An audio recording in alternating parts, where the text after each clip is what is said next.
Welcome back. आप लोगों का ऑनलाइन ज्ञानी प्लेटफॉर्म पे स्वागत है। आई होप आप लोग सारे वीडियो को देख रहे होंगे और इस वीडियो के पर्पज को फुलफिल कर रहे होंगे। इसके पीछे किए गए मेहनत को आप फुलफिल कर रहे होंगे। इसके पीछे जो डेडिकेशन दिया जा रहा है, आपको समझाया जा रहा है, उसका आप फुल टू फटैक आप क्या कर रहे होंगे, फ़ायदा उठा रहे होंगे और अपने बेसिक कॉन्सेप्ट्स को क्या कर रहे होंगे, स्ट्रॉन्ग कर रहे होंगे। और उन पे बेस्ड जो प्रीवियस ईयर में न्यूमेरिकल्स वगैरह आए हैं उनको भी आप क्या कर रहे होंगे, अटैक कर रहे होंगे। लास्ट टाइम हमने देखा था जो हमारे बेसिक कॉन्सेप्ट्स थे, मोशन को डिफाइन करने के, मोशन को डिस्क्राइब करने के जो बेसिक कॉन्सेप्ट थे, जैसे दो रास्ते थे हमारे पास। पहला जो हमारे पास था वो था रास्ता था डिस्टेंस का। जब डिस्टेंस के रास्ते, एक तो डिस्टेंस का रास्ता था, दूसरा रास्ता हमारे पास डिस्प्लेसमेंट का था। जब हम डिस्टेंस के रास्ते गए थे तो जो हमारे पास अगली फिजिकल क्वांटिटी मिली थी उसको हमने क्या बोला था, स्पीड बोला था एंड इंस्टेंटेनियस स्पीड बोला था।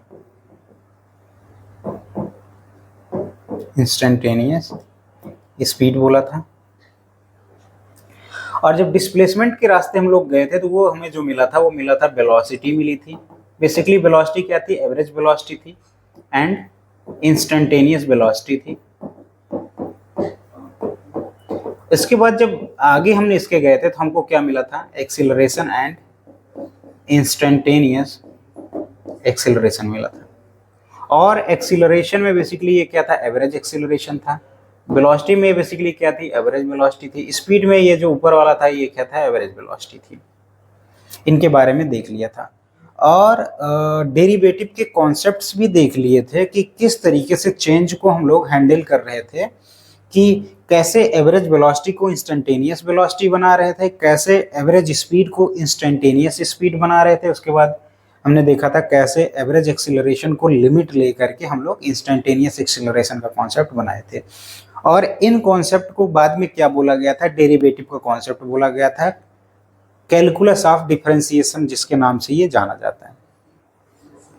तो इसका अगर मैं मैथमेटिकल फॉर्मूला लिखूं, इधर जो है हम अगर लिखें तो अगर कहीं पे आपके पास डिस्टेंस दिया हुआ, सपोज कर लेते हैं डिस्टेंस आपके पास क्या दिया गया है, x दिया गया है, तो जब इसका स्पीड आपको निकालना होता था, सिंपली एवरेज स्पीड जब आपको निकालना होता था तो आप क्या करते थे, ये जो डिस्टेंस है इसी को एक और नाम से पाथ कवर्ड बोलते थे आप। तो ये क्या हो जाता था, जितना आपने पाथ कवर्ड किया प्लस उस पाथ को कवर्ड करने में जितना आपने टाइम लगाया वो क्या कर देते थे आप, उसके सहायता से आप निकाल लेते थे एवरेज स्पीड। जैसे 500 किलोमीटर का डिस्टेंस को अगर 5 आवर में आपने कवर किया था तो सिंपल बोल देते थे 100 km/h किलोमीटर पर आवर। ये आपका क्या हो गया था, एवरेज स्पीड हो गया था। लेकिन अगर इसी को हमको इंस्टेंटेनियस स्पीड निकालना होता था मैथमेटिकली, तो हम लोग इंस्टेंटेनियस स्पीड के लिए एक फॉर्मूला बनाए थे। ये क्या हो जाता था, d/dt, साथ में क्या हो जाता था, x हो जाया करता था। लेकिन यहाँ पे जो x हमने बताया था, तो याद अगर आपको हो तो 0.8t³ बनाया था। तो जो यहाँ पे हमारे पास डिस्टेंस आता था वो टाइम के फंक्शन के साथ होता था, तब ये वाला फॉर्मूला हम लोग लगाते थे और ये क्या दिया करता था हमको, इंस्टेंटेनियस स्पीड दिया करता था। ऐसे ही जब हम लोग वेलोसिटी के लिए कॉन्सेप्ट बनाते थे, डिस्प्लेसमेंट के लिए कॉन्सेप्ट बनाते थे, तो अगर डिस्प्लेसमेंट को हम किससे रिप्रेजेंट करते थे, s से रिप्रेजेंट करते थे, तो जो एवरेज वेलोसिटी आती थी वो हम क्या करते थे, s2 - s1 t2 - t1। इससे हमारा क्या निकल जाता था, एवरेज वेलोसिटी निकल जाता था। इंस्टेंटेनियस वेलोसिटी के लिए जब हम लोग लिमिट का अप्रोच कर रहे थे, लिमिट यहाँ लाते थे, तो यही चेंज हो जाता था। इंस्टेंटेनियस वो क्या हो जाता था, ds बाई क्या हो जाया करता था, dt हो जाया करता था। ठीक है। वैसे जब एवरेज एक्सीलरेशन हम लोग निकाला करते थे तो हम क्या बोलते थे, v2 - v1 velocity t2 - t1 पे। और इसी की जब लिमिटिंग वैल्यू हम लोग ले लेते थे तो हमको इंस्टेंटेनियस एक्सीलरेशन मिल जा रहा था, जिसको हम क्या कहते थे, d/dt। और यहाँ v जो होता था और यहाँ पे जो s होता था वो टाइम के फंक्शन होते थे। उसको टाइम के फंक्शन के रूप में आपको क्या करना पड़ता था, डिनोट करना पड़ता था। अब टाइम के फंक्शन के रूप में कैसे डिनोट करते हैं, यहाँ पे हमने देखा था। टाइम के फंक्शन के रूप में डिनोट करने का मतलब कोई भी चीज टाइम के साथ कैसे चेंज हो रही है। कोई भी चीज का क्या मतलब हो गया, यहाँ पे तो वो डिस्प्लेसमेंट कैसे टाइम के साथ चेंज हो रहा है, या वेलोसिटी किस तरीके से टाइम के साथ चेंज हो रहा है, यहाँ क्या था, डिस्टेंस किस तरीके से टाइम के साथ चेंज हो रहा होता है। और इसके बारे में मैंने आपको पहले भी बता दिया था कि हर चीज़ टाइम के साथ क्या है, बाउंड है। जैसे हमारी हाइट या किसी भी बच्चे की हाइट, उसकी पढ़ाई, हर चीज़ क्या है, टाइम का फंक्शन है। मतलब वो अगर पूछा जाए 2010 में, अगर 10th में कोई है तो 2012 में किस में आ जाएगा, क्लास 12th में आ जाएगा। उसकी हाइट, वेट, बॉडी सब चेंज हो जाएगी जनरली, ठीक है। इसी तरीके से यहाँ भी चीज़ें टाइम के रिस्पेक्ट में मेजर की जाती हैं। और हम लोग कैलकुलस का यहाँ पे क्या ले रहे थे, हेल्प ले रहे थे। और एक जगह और अभी कैलकुलस की हेल्प से मैं आपको क्या करूँगा, 11th में जो इस क्लास में आप आए हैं तो कैलकुलस का जो इक्वेशन ऑफ मोशन है उसको कैलकुलस मेथड से भी मैं क्या करूँगा, डेराइव करके। ग्राफिकल मेथड तो आप अर्ली क्लासेस से भी पढ़ते आ रहे हैं, तो बट इस क्लासेस में मैं क्या करूँगा, आपको कैलकुलस मेथड से भी इसको क्या कराऊंगा, प्रूफ कराऊंगा। तो आपको एक बेसिक आइडिया कैलकुलस का हो भी जाएगा, वो आपको क्या करेगा, फायदा करेगा। तो यहाँ पे एक क्वेश्चन देखिए, the position of an object moving along x axis is given by. देखिए सीधा सीधा जब एक्स एक्सिस बोल दिया तो मोशन इन प्लेन का कॉन्सेप्ट हो गया। और वो जो पोजीशन है, उसका जो पोजीशन ऑब्जेक्ट का था वो चेंज हो रहा है। पोजीशन जो दिया है उसको इन्होंने डिनोट किया एक्स से, और वो चेंज हो रहा था ए प्लस बी टी स्क्वायर से चेंज हो रहा था। यही इन्होंने दे रखा है। जहां पे इन्होंने बोल रखा है ए और बी क्या है, कांस्टेंट है, ठीक है। इनकी वैल्यूज कुछ दे रखी है, उनका हम लोग क्या करेंगे। यही मैं बार बार कह रहा था, जो ऑब्जेक्ट का पोजीशन था इसी को हम क्या नाम दे देते हैं, कई बार डिस्प्लेसमेंट दे देते हैं। और अगर डिस्टेंस दिया होगा तो भी देखिए किसमें, टाइम के फंक्शन के रूप में लिखा हुआ है कि टाइम के साथ। देखिए अगर टाइम यहाँ पे अगर 1 सेकंड में रख दूं टाइम, यहाँ पे अगर 0 सेकंड रख दूं तो उसकी वैल्यू क्या आ जाएगी, पोजीशन की कुछ वैल्यू आ जाएगी। यहाँ पे अगर 1 सेकंड में रख दूं तो a प्लस बी आ जाएगा, कोई दूसरा पोजीशन आ जाएगा। अगर वही जो है हम t इक्वल टू 2 सेकंड रख दें तो दूसरा वाला टर्म 4 टाइम्स इंक्रीज हो जाएगा, 4 टाइम्स भी a से ज्यादा ऐड हो जाएगा, दूसरा पोजीशन आ जाएगा। इसी को कहते हैं कि गिवन जो पोजीशन है या डिस्प्लेसमेंट है ऑब्जेक्ट का, वो टाइम के साथ चेंज होना या टाइम का फंक्शन होना। यही अगर डिस्टेंस के साथ दिया होता, जिसमें मैं डेरिवेटिव का कॉन्सेप्ट लगा रहा था, ठीक है, वो यहाँ पे डायरेक्ट लग जाएगा। अभी हमसे क्या पूछा गया है, ए की वैल्यू दी हुई 8.5 मीटर, ध्यान से देखिएगा 8.5 मीटर, और बी की वैल्यू जो दी गई है वो दी गई 2.5 ms माइनस। ऑब्वियस सी बात है, इसको आप जो है इनके यूनिट्स को देख के आप गेस कर सकते हैं कि ये क्या दिया हुआ है आपको, ठीक है। और क्या करना है, and t is measure in, और t को किस में किया गया है, सेकंड में मेजर किया गया। जो हमारे पास टाइम दिया गया है इसको मेजर किया गया है सेकंड में। What is its velocity at t equal to 2 second and t equal to 0 second to t equal to 2 second. और क्या निकालना है, what is the average velocity between t equal to 2 second and t equal to 4 second. यहाँ ध्यान से देखिए, आपको instantaneous velocity भी निकालनी है और एवरेज वेलोसिटी भी निकालनी है।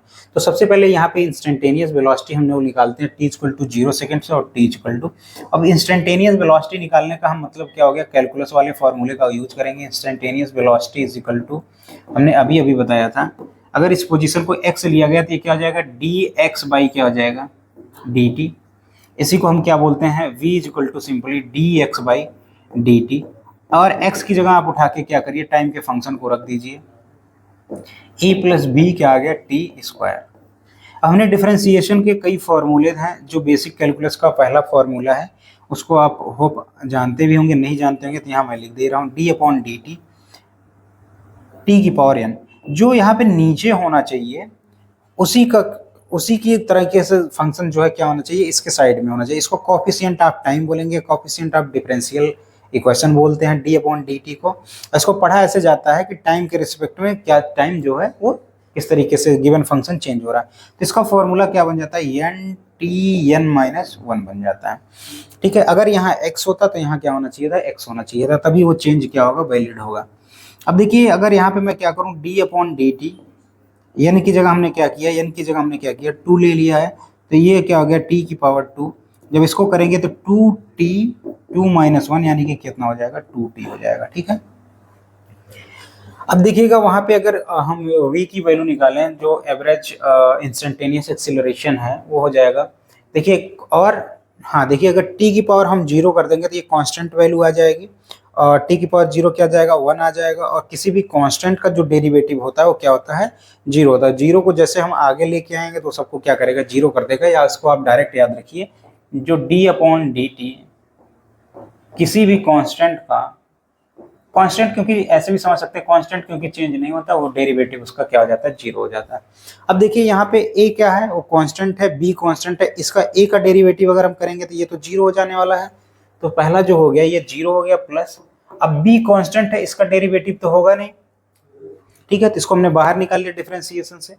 और जब और यहीं पे मान लेते हैं कोई एक और फॉर्मूला है, मान लेते हैं डी अपॉन डी टी, और यहाँ पे मान लेते हैं बी टी, इसी को ले लेते हैं, ऐसे रहता है तो जो कांस्टेंट वैल्यू होती है वो क्या आ जाती है, बाहर आ जाती है, क्योंकि इसको अलग सिंगल या फंक्शन नहीं है, तो बी बाहर हो जाएगा, डी अपॉन डी टी साथ में टी हो जाएगा, यहाँ टी की पावर वन है, अगर इसको सॉल्व करेंगे तो किसके बराबर आएगा, बी के, तो यहाँ क्या हो जाएगा, टू बी टी हो गया, ठीक है। ये हमको क्या मिल गया, इंस्टेंटेनियस वेलोसिटी मिल गई, टू बी टी, ठीक है। अब इसको हमको टी इक्वल टू 0 सेकंड पे निकालना है, यहाँ पे V T equal to 0 second पे हमने निकाला, तो ये क्या हो गया, जीरो हो गया, हमारी पहली वैल्यू आ गई। वी टी इक्वल टू कितने पे निकालना है, 2 पे निकालना है, तो 2v इंटू टू हो गया, 2 इंटू टू इंटू बी की वैल्यू जो दिया है हमारे पास 2.5 दिया है, ये देखिए 4 से जब इसको मल्टीप्लाई करेंगे आ जाएगा 10, और वेलोसिटी की यूनिट होती है ms माइनस। तो जो हमारी देखिए वैल्यू आ गई t इक्वल टू 2 सेकंड पे वो आ गई 10 मीटर पर सेकंड, और t इक्वल टू 0 सेकंड पे वेलोसिटी की वैल्यू कितनी आ गई, 0 ms माइनस। तो कोशिश ज़्यादातर क्या होता है, ऐसे फंक्शन जब दिए जाते हैं तो आपसे इंस्टेंटेनियस वेलोसिटी की ही वैल्यू पूछी जाती है, तो इस चीज़ का ध्यान रखें, और डेरिवेटिव के जो बेसिक फॉर्मूले हैं उनको याद रखें।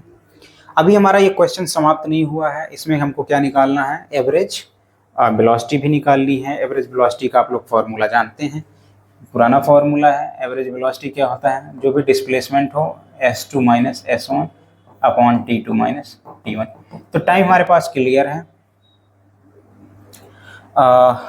अब देखिएगा यहाँ पे टाइम हमारे पास क्लियर है, तो जो हमारे पास ये गिवन है s2 क्या है, यहाँ पे x दिया है, तो उसको आप क्या लिख सकते हैं, x2 minus x1 upon t2 minus t1। अब देखिए इसको कई बार ऐसे लिखा जाता है, x2 हमको क्या निकालना है 4 सेकंड पे, और x1 जो है वो 2 सेकंड पे हमको निकालना है, साथ में यहाँ करना है t2 माइनस t1, यानी कि 4 माइनस 2 पे निकालना है। अब देखिए कैसे हमें दूसरा पोजीशन 4 सेकंड पे कैसे मिलेगा।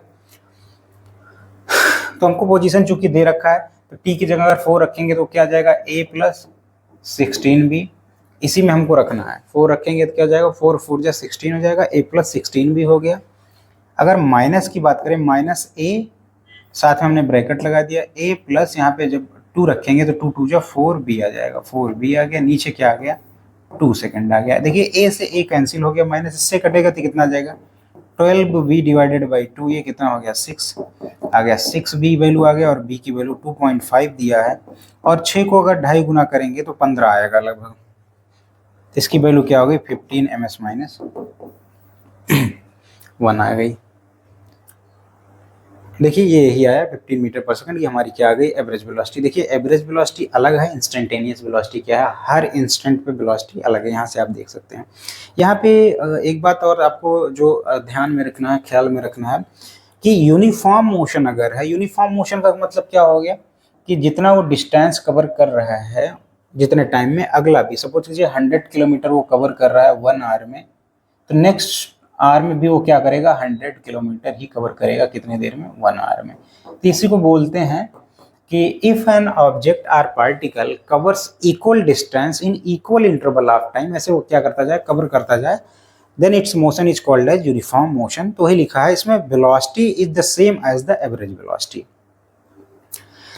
अब इसका मतलब क्या हो गया, जब हमने ग्राफ पे प्लॉट किया था एवरेज वेलोसिटी को, तो आपको दिखाया था कि मान लो कुछ किसी तरीके से भी उसका फोटो ऐसे मान लो है पाथ, जो जिसपे उसकी वेलोसिटी कुछ इस तरीके से चेंज हो रही है, यहाँ पे वेलोसिटी हो गया, यहाँ पे टाइम हो गया, तो एवरेज का मतलब क्या था, ये था हमेशा,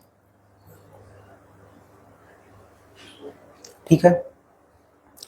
अब इसमें जब जो है हमेशा उतनी ही उसने स्पीड, एवरेज का मतलब क्या रख दिया उसने, हमेशा जो है वैल्यूज को सेम ही रख दिया, हमेशा एवरेज वेलोसिटी क्या हो गया उसका, हर इंस्टेंट पे चाहे डिस्प्लेसमेंट की बात कर लो चाहे डिस्टेंस की बात कर लो वो सेम ही हो जाता है। तो इस वजह से एवरेज वेलोसिटी जो हो जाती है वो किसके बराबर हो जाती है,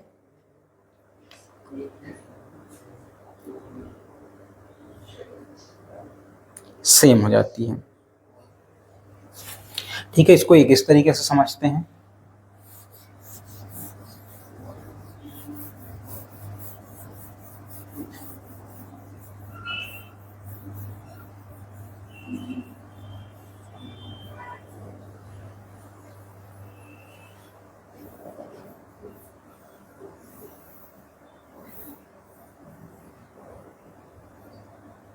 एक अलग तरीके से सुनते हैं।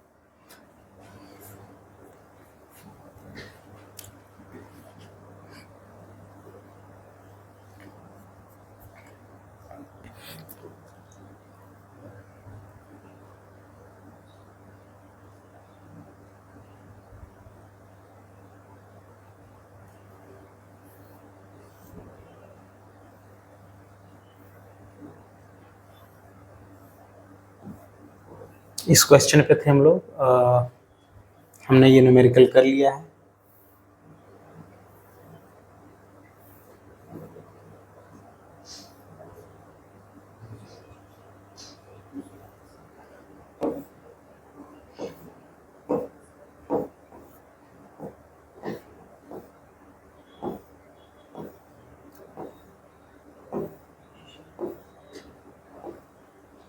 ये यहाँ पे थे। Note that the uniform motion velocity is the same as the average velocity at all instant.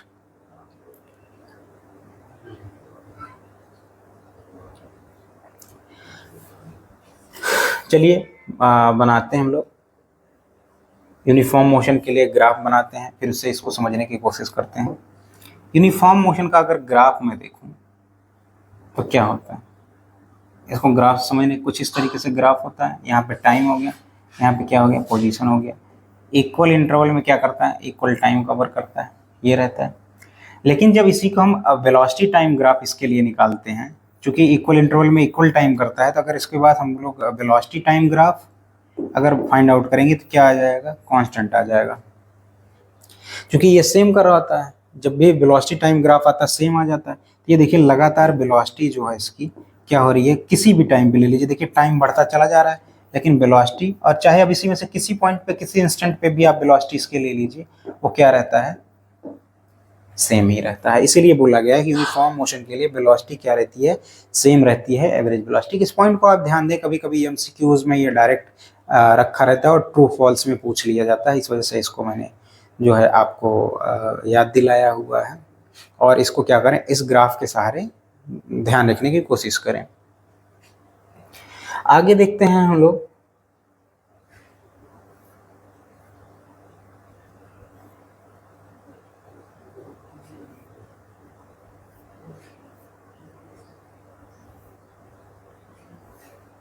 Last time मैंने आपको समझा दिया था, एक इंटरेस्टिंग फैक्ट रह गया था।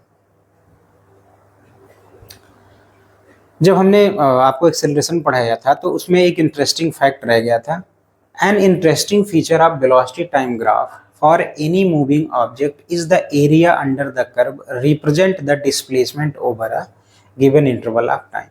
कई बार क्या होता है कि आपको ग्राफ के थ्रू क्वेश्चन पूछे जाते हैं, स्पेशली जो है नीट जैसे एग्जाम में, तो वहाँ क्या करेगा, आपको नथिंग बट आपको क्या करेगा, ग्राफ दे देगा इस तरीके से, उसे बोलेगा कि ये जो है वेलोसिटी हो गई, ये हो गया आपका टाइम, और एक तरीके का यहाँ पे क्या करेगा, कुछ डेटा दे देगा और ये ग्राफ दे देगा, इस तरीके से कलर्ड ग्राफ दे देगा। सपोज ये यहाँ पे इसको मैं मान लेता हूँ V1 मान लेता हूँ, इसको V2 मान लेता हूँ, इस पर टाइम T1 मान लेता हूँ, इस पर टाइम क्या मान लेता हूँ, T2 मान लेता हूँ। इस तरीके का ग्राफ क्या कर सकता है, वो शिफ्ट कर सकता है। तो कई बार पूछता है कि इसका क्या बताइए आप, डिस्प्लेसमेंट बताइए, इस पार्टिकल का डिस्प्लेसमेंट बताइए। तो आपको कुछ भी नहीं करना है, बस T2 माइनस T1 जो ये आएगा और जो V2 माइनस V1 ये आएगा, एक तरीके से ये रेक्टेंगल के लेंथ और विड्थ के तरीके से काम करेंगे।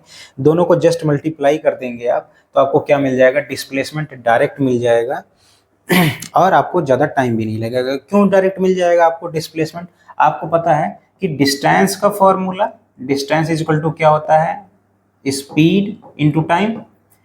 और ये क्या कर रहा है, और अगर यहीं पे मैं डिस्प्लेसमेंट की बात करूं तो वो क्या होता है, वेलोसिटी इनटू टाइम। और ग्राफ से जो मैं इसका एरिया निकालने की कोशिश कर रहा हूं, तो जो टाइम एक्सिस है किसको बता रहा है, टाइम को बता रहा है, और जो वेलोसिटी वाली एक्सिस है वेलोसिटी को बता रहा है। तभी जब देखो दोनों को यहाँ भी तो क्या कर रहे हो आप, मल्टीप्लाई तो कर रहे हो। वहां पे हम लोग लेंथ के लिए बात करते थे रेक्टेंगल के लिए, बस यहाँ पे जो इसकी विड्थ है उस वेलोसिटी को डिनोट कर रहा है, और जो उसका बेस है, जो उसका लेंथ है, वो किसको डिनोट कर रहा है, टाइम को डिनोट कर रहा है। जब भी भाई आप दोनों को मल्टीप्लाई करोगे तो वो क्या देगा, देना तो उसको डिस्प्लेसमेंट ही है, देगा डिस्प्लेसमेंट प्लस। अब क्या हो जाएगा आपके लिए, कैलकुलेशन ये हो जाएगा आसान। तो कई बार डायरेक्ट इसमें अभी एक दो न्यूमेरिकल हम लोग करेंगे भी इस पे बेस्ड, जब हम आपको प्रीवियस ईयर क्वेश्चंस करवाएंगे। वही लिखा गया है, an interesting feature of A velocity time graph for any moving object is the area under the curve represents the displacement over the given interval of time. जैसे यहाँ इंटरवल ऑफ टाइम क्या था, t2 - t1, और velocity क्या था। A general proof of this statement requires huge calculus. We can, however, see that it is true for simple case of an object moving with the constant velocity u. Its velocity time graph is shown as in figure 2.4. इसको हम लोग क्या करेंगे, simple सा भी अगले graph में मैं आपको दिखाने जा रहा हूँ कि कैसे जो है ये इसका ग्राफ है वो एरिया अंडर द कर्व कैसे रिप्रेजेंट कर रहा है, डिस्प्लेसमेंट को दिखा रहा हूँ। यहाँ पे देखिए मैंने क्या बनाया है, एक एक्सिस पे वेलोसिटी लिया है, दूसरे एक्सिस पे हमने क्या लिया है, टाइम लिया हुआ है। ऑब्वियस सी बात है, यहाँ आप देख सकते हैं कि इसकी जो वेलोसिटी ली गई है वो कांस्टेंट ली गई, यूनिफॉर्म मोशन के लिए है। वेलोसिटी लगातार देखिए यू रखा गया है, यू टाइम तो बढ़ता जा रहा है लेकिन यू की वैल्यू क्या है, चेंज नहीं हो रही है। तो जो टाइम लिया गया 0 to t लिया गया है। जब भी वीटी कर्व स्ट्रेट लाइन हो या parallel to the X axis हो तो हमको क्या निकालना है, एरिया अंडर द कर्व निकालना है। एरिया अंडर द कर्व अगर निकालेंगे तो यहाँ जो टाइम का इंटरवल कितना हो गया हमारे पास, time interval t - 0, time interval t2 क्या है, t, और ये -0 कितना आ गया, t आ गया। और वेलोसिटी को अगर देखें, चेंज इन वेलोसिटी देखें, वेलोसिटी को अगर देखें तो वो कितना है, u - 0 यानी कि u है।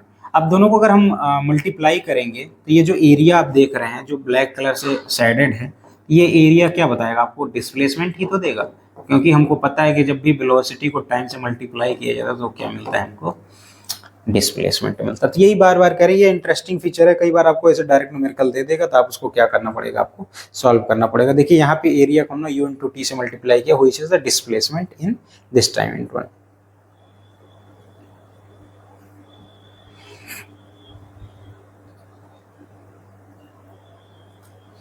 Note that the xt graph, vt graph and at graph, यहाँ पे ध्यान से देखिएगा। अगर xt ग्राफ बोल रहा तो मतलब उसका क्या हो गया, पोजीशन टाइम ग्राफ हो गया। और vt ग्राफ बोल रहा तो वेलोसिटी टाइम ग्राफ हो गया। अल्फा at बोल रहा तो इसे यहाँ जो डिनोट करेगा वो क्या बोलेगा, एक्सेलरेशन टाइम ग्राफ जो है। कुछ हम लोग इंटरेस्टिंग ग्राफ देखते हैं, चूंकि हम लोग एक्सेलरेशन का टॉपिक पढ़ रहे हैं तो एक्सेलरेशन से रिलेटेड कुछ ग्राफ की हम लोग जरूर बात करेंगे कि acceleration can be 0, can be positive, can be negative. ध्यान से देखिएगा, जो हमने दो ग्राफ बनाए थे, ये देखिए वेलोसिटी टाइम ग्राफ बनाया है, इसके लिए यहाँ पे मैंने एक्सेलरेशन को फाइंड आउट कराया था पिछले एक्सरसाइज में, अगर आप पढ़ते आ रहे होंगे पिछले वीडियोज़ में।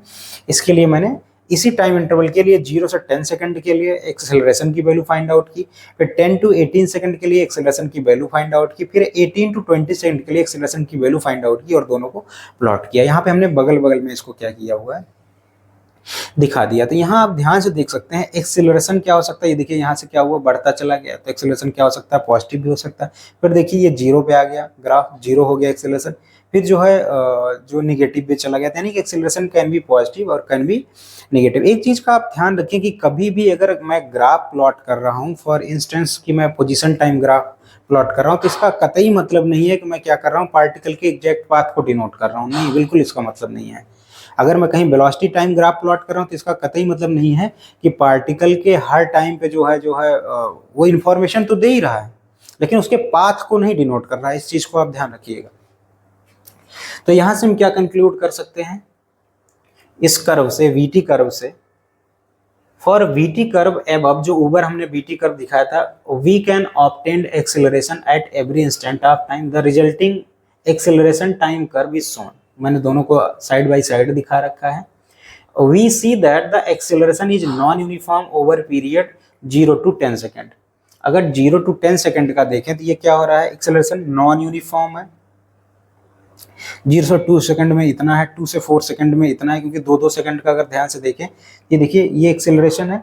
0 से 2 सेकंड में करीब जो है ये 1 मीटर पर सेकंड के आसपास है। फिर 2 से 4 सेकंड के बीच में इसकी वैल्यू क्या हुई है, इंक्रीज हुई है लगातार। इसीलिए इसको क्या बोला गया है, हर इंटरवल टाइम में, इक्वल इंटरवल टाइम में इक्वल जो है एक्सेलरेशन नहीं रह गया है, तो इसीलिए क्या बोला गया है, नॉन यूनिफॉर्म बोला गया है 0 to 10 सेकंड के बीच में। नेक्स्ट अगर आप ध्यान से देखें कि acceleration is non uniform over the period of 0 to 10 second, it is 0, और इसकी वैल्यू क्या हो गई, 0 हो गई है बिटवीन 10 to 18 सेकंड। और ये ग्राफ से भी क्लियर था, क्योंकि ग्राफ जो है velocity time graph 10 to 18 second में क्या हो गया था, पैरेलल हो गया था टाइम एक्सिस के, और एक्सेलरेशन क्या है, चेंज इन वेलोसिटी है। तो यहाँ से हम लोग कह सकते हैं, note, when the acceleration is uniform it equals to the average acceleration over that period. ये मैं पहले भी बता चुका हूँ, पिछली बार मैंने इसको आपको वेलोसिटी के टर्म में समझाया था। वापस से मैं 1 सेकंड में आपको दिखा देता हूँ कि जब वेलोसिटी टाइम ग्राफ मैंने बनाया था पोजीशन टाइम ग्राफ के लिए, ये पोजीशन टाइम ग्राफ ये क्या था, यूनिफॉर्म मोशन के लिए था, ठीक है। इसी का जब मैंने वेलोसिटी टाइम ग्राफ बनाया था तो ये क्या आ गया था, ये तो इस तरीके से कांस्टेंट आ गया था। आप करके देख लीजिएगा, किसी भी 2 इंटरवल के बीच में, ये वही बता रहा है 2 इंटरवल के बीच में इक्वल डिस्टेंस कवर कर रहा है, तो जब उसको इस तरीके से वेलोसिटी टाइम ग्राफ में आप रिप्रेजेंट करेंगे तो एक कांस्टेंट वैल्यू आएगी, ठीक है। जब कांस्टेंट वैल्यू आएगी तो चाहे इस इंस्टेंट पे किसी भी इंस्टेंट पे जो एवरेज वेलोसिटी की वैल्यू है वो तो चेंज हो ही नहीं रही है, और यही क्या है, इंस्टेंटेनियस वेलोसिटी भी है, क्योंकि वेलोसिटी तो कहीं नहीं चेंज हो रही। ऐसे ही जब एक्सीलरेशन के लिए हम लोग ग्राफ प्लॉट करेंगे यूनिफॉर्म एक्सीलरेशन के लिए, तो ऑब्वियस सी बात है वेलोसिटी टाइम ग्राफ के बीच में वेलोसिटी टाइम ग्राफ कैसे होगा, ऐसे होने वाला है। इसी को जब चेंज देखेंगे तो यूनिफॉर्म एक्सीलरेशन बोलेंगे, और जब इसके लिए एक्सीलरेशन और टाइम ग्राफ बनाएंगे तो वापस से क्या हो जाएगा, ये इस तरीके की कांस्टेंट वैल्यू आ जाएगी। तो जो एवरेज एक्सीलरेशन की वैल्यू होने वाली है और इंस्टेंटेनियस एक्सीलरेशन की वैल्यू होने वाली है किसी भी पॉइंट ऑफ टाइम पे, वो क्या होने वाले हैं, सेम होने वाले हैं। ये कई बार ये भी एमसीक्यूज में क्या किया जाता है, हमसे पूछा जाता है।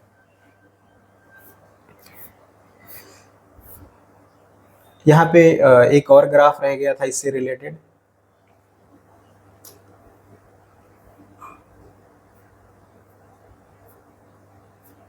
ग्राफ को बहुत ध्यान से आप लोग सीखिएगा, बनाइएगा, क्योंकि ग्राफ से क्वेश्चंस ज़्यादा से ज़्यादा पूछे जाते हैं।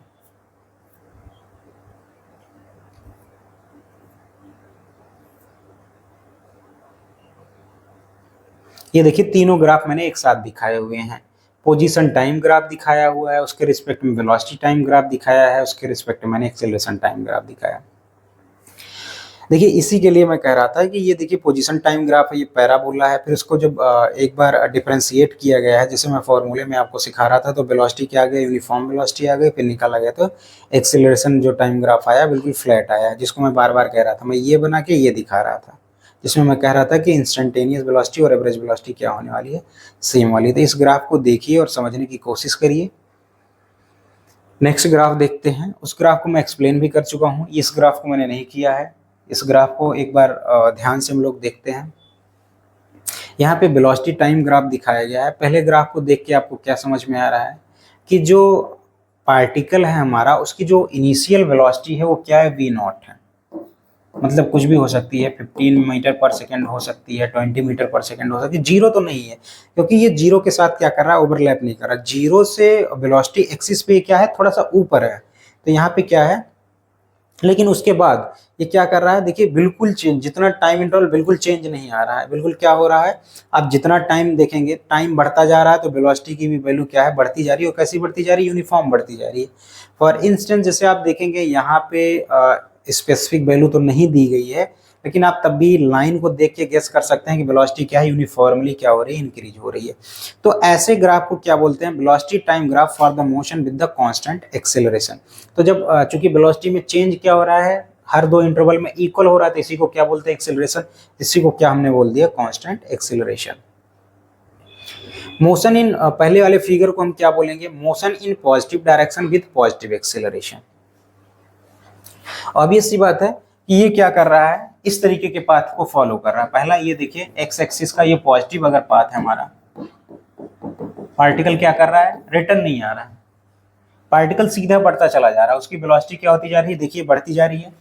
और वो वेलोसिटी भी जीरो नहीं है, जीरो से नहीं इंक्रीज हुई, कुछ 20 समथिंग से स्टार्ट हुई है, फिर 20 से नीचे तो नहीं आई है। तो जब भी आप v2 माइनस v1 करने वाले हैं और t2 माइनस टाइम तो बढ़ता ही जाएगा, तो हमेशा क्या आने वाली है, पॉजिटिव वैल्यू ही आने वाली है। और यहाँ पे हमने इसको रेफरेंस पॉइंट 0 मान रखा है, इसके लेफ्ट तो नहीं आ रहे हैं हम लोग। जो हमारा ओरिजिन है या रेफरेंस पॉइंट है, उसके क्या चल रहे हैं, राइट साइड में लिखे हैं, इसलिए इसको बोला गया मोशन इन पॉजिटिव डायरेक्शन। यहां से हमने इसको रेफरेंस पॉइंट माना है, तो एक्स एक्सिस के पॉजिटिव डायरेक्शन में मोशन हो रहा है विद पॉजिटिव एक्सीलरेशन। तो क्योंकि वेलोसिटी बढ़ती जाएगी, तो कभी भी आप चेंज निकालिएगा तो वो क्या आएगा, पॉजिटिव एक्सीलरेशन ही आने वाला है। पहले ग्राफ को आपको समझ में आ गया। दूसरा ग्राफ देखते हैं, इसी का जस्ट अपोजिट हमने बनाया है। अभी भी इनिशियल वेलोसिटी उसकी v0 ही है, ठीक है, इनिशियल वेलोसिटी उसकी क्या है, v0 है। अब देखिए लगातार वेलोसिटी घटती जा रही है, घटते घटते चलिए। अभी भी देखिए ये क्या है, जा पॉजिटिव डायरेक्शन में ही रह रहा है, लेकिन वो क्या कर रहा है, ब्रेक लगाता हुआ जा रहा है। वो क्या है, लगातार ब्रेक लगाता जा रहा है। तो यहाँ पे v2 माइनस v1 जब भी आप करेंगे तो दूसरी वैल्यू क्या है, छोटी है। आप सपोज कीजिए पहले क्या हो रहा था, ये 20 था, तो ये 25 था, तो ये 30 था, तो ये 35 था, लेकिन अब इसके बाद गड़बड़ हो रहा है। ये इस वाले केस में क्या हो रहा है, पहले 20 था, फिर 15 हुआ, फिर 10 हो रहा है, फिर 5। अब इसमें से जब फाइनल माइनस इनिशियल करोगे, 5 माइनस 10 करोगे, तो एक्सेलरेशन की जो वैल्यू आने वाली है वो नेगेटिव एक्सेलरेशन आएगी। तो ये क्या है कि मोशन इन पॉजिटिव डायरेक्शन तो हो रहा, विद नेगेटिव एक्सेलरेशन। ये क्या है, नेगेटिव एक्सेलरेशन के साथ हो रहा था। ये पॉजिटिव ए था इसमें, ये क्या हो गया, नेगेटिव ए हो गया आपको। तीसरा ग्राफ आप ध्यान से देखिए, अब जो है रेफरेंस पॉइंट के लेफ्ट साइड में मोशन हो रहा है, यानी कि नेगेटिव डायरेक्शन में हो रहा है। इस चीज को ध्यान रखिएगा। और देखिए ये बिल्कुल ग्राफ तो सेम ही है, और नेगेटिव डायरेक्शन में कैसे हो रहा है, यूनिफॉर्म एक्सेलरेशन के साथ। तो इसको बोलते हैं motion in negative direction with negative acceleration, क्योंकि अब वो रेफरेंस पॉइंट से कहाँ आ गया, लेफ्ट साइड आ गया। लास्ट ग्राफ इसका देखते हैं, motion of an object with negative acceleration. Obvious सी बात है, वो क्या है, लगातार घटता जा रहा है। नेगेटिव यहाँ तक तो क्या है, नेगेटिव एक्सेलरेशन है ही है, और ये क्या है, पॉजिटिव डायरेक्शन में है। लेकिन टाइम t1 पे वो क्या कर रहा है, अपने ओरिजिन से लेफ्ट हैंड साइड पे आना, बिटवीन टाइम 0 टू t1, 0 से t1 तक जो है वो क्या चल रहा है, पॉजिटिव डायरेक्शन में चल रहा है। It moves in positive X direction, and between t1 to t2 moves in the opposite direction. ये क्या कर रहा है, रेफरेंस पॉइंट से लेफ्ट हैंड साइड में मोशन करने की कोशिश कर रहा है। ठीक है, तो आई होप आपको जो है ग्राफिकल रिप्रेजेंटेशन ऑफ एक्सेलरेशन का समझ में आया होगा। स्पेशली इसमें आपको क्या समझना है, पोजीशन टाइम ग्राफ को ध्यान देना है और बार बार उसको क्या करना है, बनाना है। फिर इसके बाद क्या बनाना है, एक्सेलरेशन टाइम ग्राफ बनाना है। ठीक है, एक्सेलरेशन टाइम ग्राफ बना के उसको समझने की कोशिश करना है, उस पर टाइम देना है। केवल न्यूमेरिकली नहीं सॉल्व करना, उस पर क्या करना है, टाइम देना है।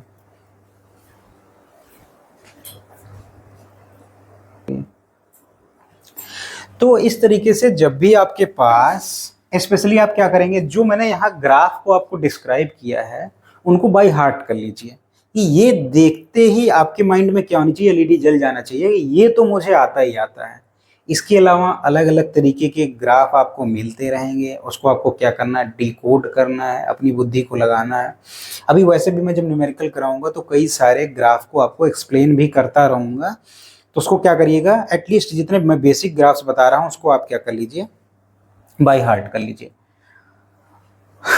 अब जो है, जो इतनी देर से मैंने आपको इतनी चीज़ें सिखाई कि मोशन को डिस्क्राइब करने के लिए जो हमारे पास बेसिक फिजिकल क्वांटिटीज़ हैं, जैसे कि डिस्टेंस हो गया, स्पीड हो गया, उसके बाद वेलोसिटी हो गई, फिर इसके बाद जो है हमारे पास एक्सीलरेशन हो गया। इतना लंबा समझ रखना और याद रखना बहुत ही मुश्किल काम हो जाता है। तो सोचिए कि हम लोगों ने शुरू किया था आज करीब चौथा या पांचवा प्लेलिस्ट बन गया। पहले हम लोगों ने इंट्रोडक्शन देखा, फिर डिस्टेंस डिस्प्लेसमेंट में डिफरेंस देखा, फिर average speed and average velocity में डिफरेंस देखा, फिर इंस्टेंटेनियस स्पीड देखा, इंस्टेंटेनियस वेलोसिटी देखी उसके बाद एक्सीलरेशन और इंस्टेंटेनियस एक्सीलरेशन देखा। क्या इन सबको एक धागे में पिरोया जा सकता है कि नहीं किया जा सकता? अगर आप ध्यान से देखें, मैं बार बार एक सीरीज बना रहा था, आपको दो तरीके के रास्ते के बारे में बता रहा था। एक तो डिस्टेंस से आके स्पीड वाले रास्ते पे बता रहा था, दूसरा डिस्प्लेसमेंट से आके वेलोसिटी वाले रास्ते पे, वेलोसिटी से एक्सीलरेशन वाले रास्ते पे। ऑब्वियस सी बात है कि अगर मैं कुछ इसको और डीप में जाके समझूं तो इनको क्या किया जा सकता है, एक मोती माला में पिरोया जा सकता है, जिसको किसने किया था? न्यूटन सर ने किया था। उसको बोला जाता है इक्वेशन ऑफ मोशन बोला जाता है। तो इन सबको इतनी लंबी थियोरेटिकल नॉलेज रखने से अच्छा कुछ चंद इक्वेशन ऑफ मोशंस हैं जिसको आप अच्छे से सीख लें, उसको अप्लाई करना सीख लें। कब उसमें नेगेटिव साइन लगेगा, कब जो है उसकी स्टार्टिंग पॉइंट क्या है, फिनिशिंग पॉइंट क्या होगा, पोजीशंस को अगर हम लोग जान लें तो इतनी लंबी चौड़ी थियरी और पढ़ने की हमको जरूरत बिल्कुल नहीं पड़ेगी। तो आइए जरा उनकी मैं पहली झलक आपको दिखाता हूँ। वाकई में ये जो है, इनको बहुत आसान मत मानिएगा, ये जो है मैजिकल इक्वेशंस हैं। ये किसी भी पार्टिकल के केवल आपको कुछ चीज़ें पता होने के बाद आप क्या बता सकते हैं, फ्यूचर बता सकते हैं। जिस तरीके से पामेस्ट्री में आपके हाथ की रेखाएं देख के या होरोस्कोप में जो है आपकी कुंडली देख के आपके फ्यूचर के बारे में बताया जाता है, वैसे ही इन इक्वेशंस में चंद चीज़ें आपको पता हों।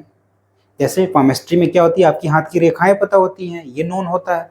वैसे ही इन इक्वेशंस में कुछ फिजिकल क्वांटिटीज आपको नोन होंगी और आप पार्टिकल के बाकी फिजिकल क्वांटिटी के बारे में इंफॉर्मेशन आप दे सकते हैं। उनको आप देखने जा रहे हैं, ठीक है।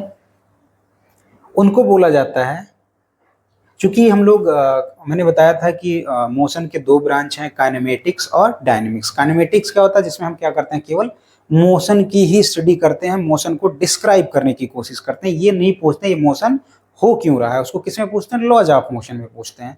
इसीलिए इन इक्वेशंस को क्या बोला जाता है, kinematics equation for uniformly accelerated motion. यहाँ पे दो टर्म आ रहे हैं। किनेमेटिक्स का मतलब आप समझ गए कि जो हम लोग मोशन को डिस्क्राइब करने की कोशिश कर रहे हैं, उन्हीं में क्या करेंगे, इक्वेशन बनाएंगे। जैसे मैंने अभी आपको बताया, एस हो गया, वी हो गया, एक्स पोजीशन, वेलोसिटी, टाइम हो गया, इन सब में क्या करेंगे, रिलेशन बनाने की कोशिश करेंगे। लेकिन वहां पे एक्सेलरेशन कैसा होगा, वो यूनिफॉर्म होगा। यानी कि ए की वैल्यू क्या होने वाली है, इक्वल इंटरवल में क्या होने वाला है, इक्वल होने वाला है। सपोज कीजिए ए जो है, जबकि ये रियल लाइफ में बहुत कम केसेस ऐसे मिलते हैं, मान लीजिए नहीं भी है यूनिफॉर्म एक्सेलरेशन, तो हम इंटरवल को इतना छोटा ले लेंगे या एक्सीलरेशन को किसी और तरीके से यूनिफॉर्म बनाने की कोशिश करेंगे, तब तक ये इक्वेशन वैलिड रहेगा। मान लो तब भी नहीं वैलिड रहता तो कुछ और तरीके लगाएंगे, ठीक है।